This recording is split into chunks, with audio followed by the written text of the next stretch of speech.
Welcome to the 1,000 Nights and 1 Night. Now, when it was the 249th night, she said, It hath reached me, O auspicious king, that King Gyar set out with his daughter and his host for his own land, and they took with them Amjad and returned home by easy marches. And when Gyar was settled again in his kingdom, he made his grandson king in his stead, and as to Kamar al-Zaman, he also made Asad king in his room over the capital of the Ebony Islands, with the consent of his grandfather, King Armanus, and set out himself with his father, King Shahriman, till the two made the islands of Calydon. Then the lieges decorated the city in their honor, and they ceased not to beat the drums for the glad tidings a whole month. Nor did Kamar al-Zaman leave to govern in his father's place till they overtook them, the destroyer of delights and the sunderer of societies. And Allah knoweth all things. Quoth King Shahrah, O Shahrazad, this is indeed a most wonderful tale. And she answered, O King, it is not more wonderful than that of Ala al-Din Abu al-Shamat. What is that? Asked he. And she said, It hath reached me that there lived in times of yore and years and ages long ago before a merchant of Cairo named Shams al-Din, who was of the best and truest spoken of the traders of the day. And he had eunuchs and servants and negro slaves and handmaids and memlooks and great store of money. Moreover, he was consul of the merchants of Cairo, and owned a wife whom he loved and who loved him, except that he had lived with her 40 years, and yet had not been blessed with a son or even a daughter. One day, as he sat in his shop, he noted that the merchants, each and every one, had a son or two or more sitting in their shops like their sires. Now, the day being Friday, he entered the Hammam bath and made the total ablution, after which he came out and took the barber's glass and looked at it, saying, I testify that there is no God but the God, and I testify that Mohammed is the messenger of God. Then he considered his beard, and seeing that the white hairs in it covered the black, bethought himself that hoariness and harbinger of death. And his wife knew the time of his coming home, and he had washed and made himself ready to go to her. So when he came in to her, she said, Good evening. But he replied, I see no good. Then she called to the handmaid, Spread the supper tray. And when this was done, quoth she to her husband, Sup, O my lord. Quoth he, I will eat nothing, and pushing the tray away with his foot, turned his back upon her. She asked, Why dost thou this, and what hast vexed thee? And he answered, Thou art the cause of my vexation. And Shahrazad perceived the dawn of the day, and ceased saying her permitted say. Now, when it was the 250th night, she said, It hath reached me, O auspicious king, that Shams al-Din said to his wife, Thou art the cause of my vexation. And she asked, Wherefore? And he answered, When I opened my shop this morning, I saw that each and every of the merchants had with him a son or 2 sons or more sitting in their shops like their fathers. And I said to myself, He who took thy sire will not spare thee. Now the night I first visited thee, thou madest me swear that I would never take a second wife over thee, nor a concubine, Absian or Greek or handmaid or other race, nor would lie a single night away from thee. And behold, thou art barren, and having thee is like boring into the rock. Rejoined she, Allah is my witness that the fault lies with thee, for that thy seed is thin. He asked, And what showeth the man whose semen is thin? And she answered, He cannot get women with child, nor beget children. Quoth he, What thickeneth the seed? Tell me, and I will buy it happily. It will thicken mine. Quoth she, Inquire for it at the druggist's. So he slept with her that night, and arose on the morrow, repenting of having spoken angrily to her, and she also regretted her cross words. Then he went to the market, and finding a druggist, saluted him, and when his salutation was returned, said to him, Say, hast thou with thee? Asked. Seed thickener? And he replied, I had it, but am out of it. Inquire thou of my neighbor. Then Shams al-Din made the round till he had asked everyone, but they all laughed at him. And presently he returned to his shop and sat down, sore troubled. Now there was in the bazaar a man who was the deputy syndic of the brokers, and was given to the use of opium and electuary and green hashish, and he was called Sheikh Mohammed Samson, and being poor, he used to wish Shams al-Din good tomorrow every day. So he came to him according to his custom and saluted him. The merchant returned his salute, but in ill temper, and others seeing him vexed said, O my lord, what hath crossed thee? Thereupon Shams al-Din told him all that had occurred before himself and his wife, adding, These 40 years have I been married to her, yet hath she borne me neither son nor daughter, and they say, the cause of thy failure to get her with child is the thinness of thy seed. So I've been seeking a something wherewith to thicken my semen, but found it not. Quoth Sheikh Mohammed, O my lord, I have a seed thickener, but what wilt thou say to him who causes thy wife to conceive by thee after 40 years have passed? Answered the merchant, If thou do this, I will work thy wheel and reward thee. Then give me a dinar, rejoined the broker. And Shams al-Din said, Take 2 dinars. He took them and said, Give me also yonder bowl of porcelain. So he gave it to him. And the broker betook himself to a hashish seller, of whom he bought 2 ounces of concentrated Rumi opium and equal parts of Chinese cubits, cinnamon, cloves, cardamoms, ginger, white pepper, mountain skink, and he pounded them all together and boiled them in sweet olive oil. After which he added 3 ounces of male frankincense in fragments, and a cupful of coriander seed, and macerating the whole, made it into an electuary with Romi bee honey.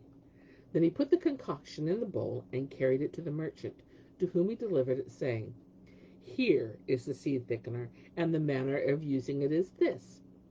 Take of my electuary with a spoon after supping, and wash it down with a sherbet made of rose conserve. But first sup off mutton and house pigeon, plentifully seasoned and hotly spiced. So the merchant bought all this, and sent the meat and the pigeons to his wife, saying, Dress them deftly, and lay up the seed thickener until I want it and call for it. She did his bidding, and when she served up the meats, he ate the evening meal, after which he called for the bowl, and ate of the electuary. It pleased him well, so he ate the rest, and knew his wife. That very night she conceived by him, and after 3 months her courses ceased. No blood came from her, and she knew that she was with child. When the days of her pregnancy were accomplished, the pangs of labor took her, and they raised loud lullings and cries of joy. The midwife delivered her with difficulty by pronouncing over the boy to the birth, and the names of Mohammed and Ali, and said, Allah is most great. And she called in his ear the call to prayer. Then she wrapped him up and passed him to his mother, and took him and gave him the breast. And he sucked and was full and slept. The midwife abode with them 3 days, till they made the mothering cakes of sugared bread and sweetmeats, and they distributed them on the 7th day. Then they sprinkled salt against the evil eye, and the merchant, going in to his wife, gave her joy of her safe delivery, and said, Where is Allah's deposit? So they brought him a babe of surpassing beauty, the handiwork of the orderer, who was ever present, and though he was but 7 days old, those who saw him would have deemed him a yearling child. So the merchant looked on his face, and seeing it like a shining full moon, with moles on either cheek, said he to his wife, What hast thou named him? Answered she, If it were a girl, I had named her, but this is a boy, so none shall name him but thou. Now the people of that time used to name their children by omens, and whilst the merchant and his wife were taking counsel of the name, behold, one of his friends said "O my lord Ala ad-Din." So the merchant said, "We will call him Ala al-Din Abu al-Shamat." Then he committed the child to the nurse, and he drank milk 2 years, after which they weaned him, and he grew up and throve and walked upon the floor. When he came to 7 years old, they put him in a chamber under a trap door, for fear of the evil eye, and his father said, "He shall not come out till his beard grow." So he gave him in charge to a handmaid and a blackamoor. The girl dressed him his meals, and the slave carried them to him. Then his father circumcised him and made him a great feast, after which he brought him a doctor of law, which taught him to write and read and repeat the Koran and other arts and sciences, till he became a good scholar and accomplished. One day it so came to pass that the slave, after bringing him the tray of food, went away and left the trap door open. So Ala al-Din came forth from the vault and went into his mother, with whom was a company of women of rank. As they sat talking, behold, in came upon them the youth, as it were a white slave, drunken for the excess of his beauty. And when they saw him, they veiled their faces, and said to his mother, "Allah requite thee, O such as one! How canst thou let this strange Mameluke in upon us? Knowest thou not the modestiest point of the faith?" She replied, "Pronounce Allah's name, and cry Bismillah. This is my son, the fruit of my vitals, and the heir of Consul Shams al-Din, the child of the nurse, and the collar, and the crust, and the crumb." Quoth he, "Never in our days knew we that thou hast a son." And quoth she, "Verily, his father feared for him the evil eye, and reared him in an underground chamber." And Shahrazad perceived the dawn of the day, and ceased saying her permitted say. Now, when it was the 251st night, she said, "It hath reached me, O auspicious King, that Ala ad-Din's mother said to her lady friends, Verily his father feared for him the evil eye, and reared him in an underground chamber, and haply the slave forgot to shut the door, and he fared forth. But we did not mean that he should come out before his beard was grown." The women gave her joy of him, and the youth went out from them into the courtyard, where he seated himself in the open sitting room. And behold, in came the slaves with his father's she-mule, and he said to them, "Whence cometh this mule?" Quoth they, "We escorted thy father when riding her to the shop, and we have brought her back." He asked, "What may be my father's trade?" And they answered, "Thy father is consul of the merchants in the land of Egypt, and the sultan of the sons of Arabs." Then he went in to his mother and said to her, "O my mother, what is my father's trade?" And she said, "O my son, thy sire is a merchant, and consul of the merchants in the land of Egypt, and sultan of the sons of the Arabs. His slaves consult him not in selling aught whose price is less than 1,000 gold pieces, but merchandise worth him 100 and less they sell at their own discretion. Nor doth any merchandise, whatever little or much, leave the country without passing through his hands, and he disposeth of it as he pleaseth. Nor is a bale packed and sent abroad amongst folk, but what is under his disposal. And Almighty Allah, O my son, hath given thy father monies past compt." He rejoined, "O my mother, praised be Allah, that I am son of the sultan of the sons of the Arabs, and that my father is the consul of the merchants. But why, O my mother, do you put me in the underground chamber, and leave me prisoner there?" Quoth she, "O my son, we imprison thee not, save for fear of folks' eyes. The evil eye is a truth, and most of those in their long homes are its victims." Quoth he, "O my mother, and where is a refuge place against fate? Verily, care never made destiny forbear, nor is there flight from what is written for every wit. He who took my grandfather will not spare myself nor my father, for though he live today, he shall not live tomorrow. And when my father dieth, and I come forth and say, I am Ala al-Din, son of Shams al-Din, the merchant, none of the people will believe me.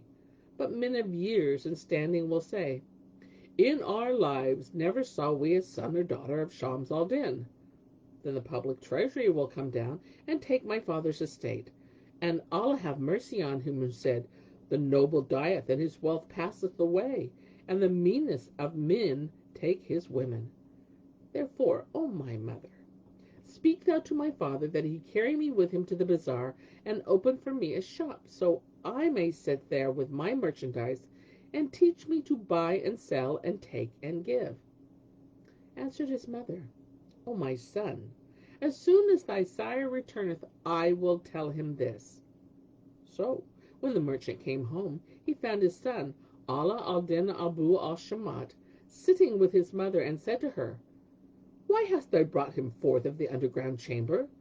She replied, O son of my uncle, it was not I that brought him out, but the servants forgot to shut the door, and left it open, so as I sat with company of women of rank, behold, he came forth and walked into me.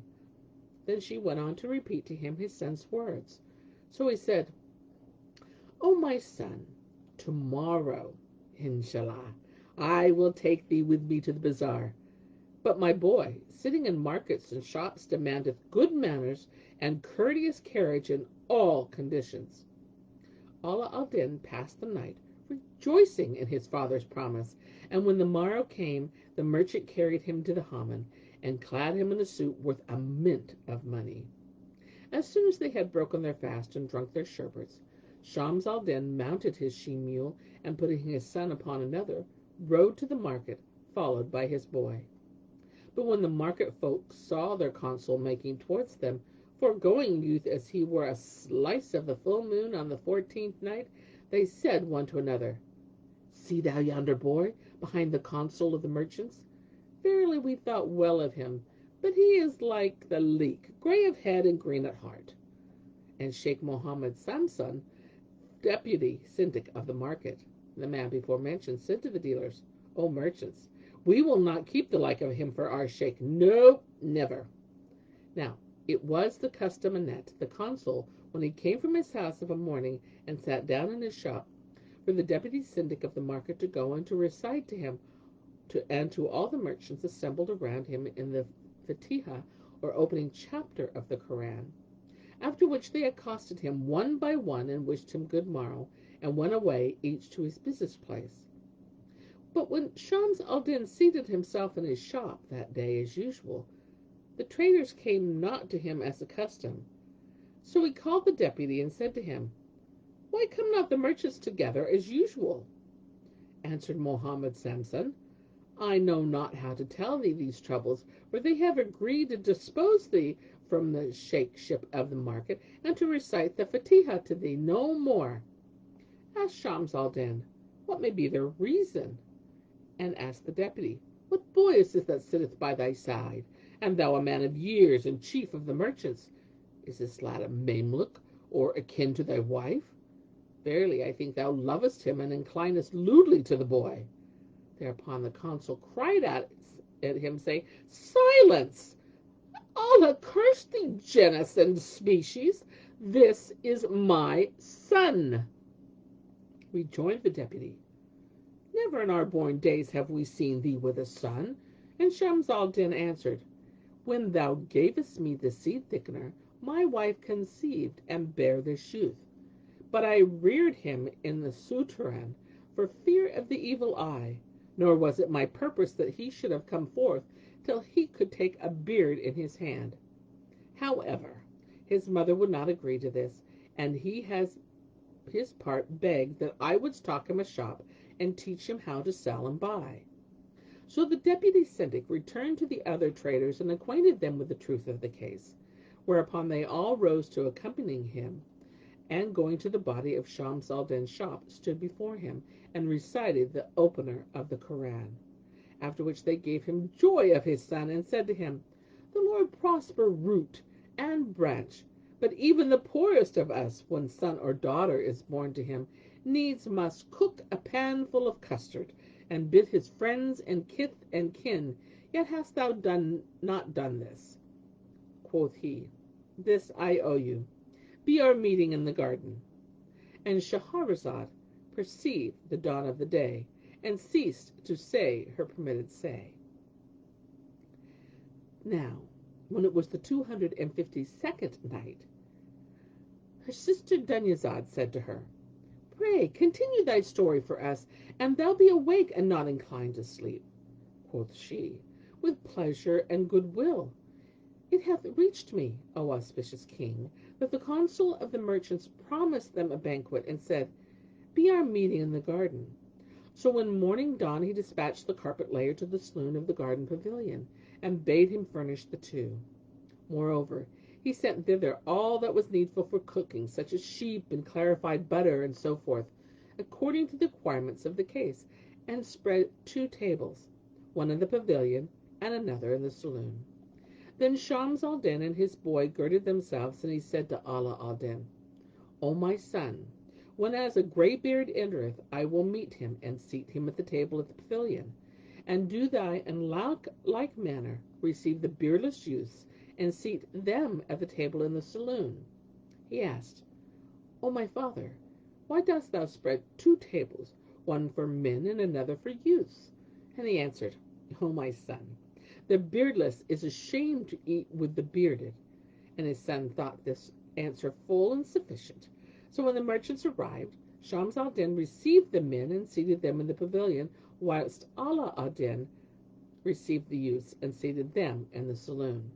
Then the food was set on, and the guests ate and drank and made merry, and sat over their wine, whilst the attendants perfumed them with the smoke of scented woods. And the elders fell to conversing of matters of science and traditions of the Prophet. Now there was amongst them a merchant called Mahmud of Balkh, a professing Moslem, but at heart a Magian, a man of lewd and mischievous life, who loved boys. And when he saw Ala al-Din from his father, he used to buy stuffs and merchandise. One sight of his face sent him into 1,000 sighs, and Satan dangled the jewel before his eyes, so that he was taken with love-longing and desire and affection, and his heart was filled with mad passion for him. Presently he arose and made for the youths, who stood up to receive him. And at this moment Ala al-Din, being taken with an urgent call of nature, withdrew to make water. Whereupon Mahmud turned to the other youths and said to them, If you will incline Ala al-Din's mind to journey with me, I will give each of you a dress worth a power of money. Then he returned from them to the men's party. And as the youths were sitting, Ala al-Din suddenly came back, when all rose to receive him and seated him in the place of highest honor. Presently one of them said to his neighbor, O my lord Hassan, tell me, whence came to thee the capital whereon thou tradest? He replied, When I grew up and came to man's estate, I said to my sire, O my father, give me merchandise. Quoth he, O my son, I have none by me, but go thou to some merchant, and take of him money, and traffic with it, and so learn to buy and sell, give and take. So I went to one of the traders, and borrowed of him 1,000 dinars, wherewith I bought stuffs, and carried them to Damascus, sold them there at a profit of 2 for 1. Then I bought Syrian stuffs, and carried them to Aleppo, made a similar gain of them, after which I bought stuffs of Aleppo, and repaired with them to Baghdad, where I sold them with a like result, 2 for 1. Nor did I cease trading upon my capital till I was worth nigh 10,000 ducats. Then each of the others told his friends some such tale, until it came to Ala ad-Din's turn to speak, when they said to him, And thou, O my lord Ala ad-Din?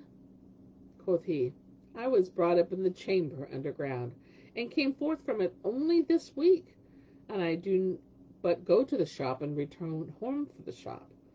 They remarked, Thou art used to want at home, and wottest not the joys of travel, for travel is for men only. He replied, I reck not a voyage and wayfaring doth not tempt me. Wherefore quote one to the other, This one is like the fish, when he leaveth the water, he dieth. Then they said to him, O Ala al-Din, the glory of the sons of the merchants is not but in travel for the sake of gain. Their talk angered him, So he left them, weeping-eyed and heavy-hearted, and mounted his mule and returned home. Now his mother saw him in tears and in bad temper, and asked him, "What hath made thee weep, O my son?" And he answered, "Of a truth, all the sons of the merchants put me to shame, and said, Naught is more glorious for a merchant's son than to travel for gain and to get him gold." And Shahrazad perceived the dawn of the day, and ceased saying her permitted say. And so do I cease my tale for the day, till it be morrow.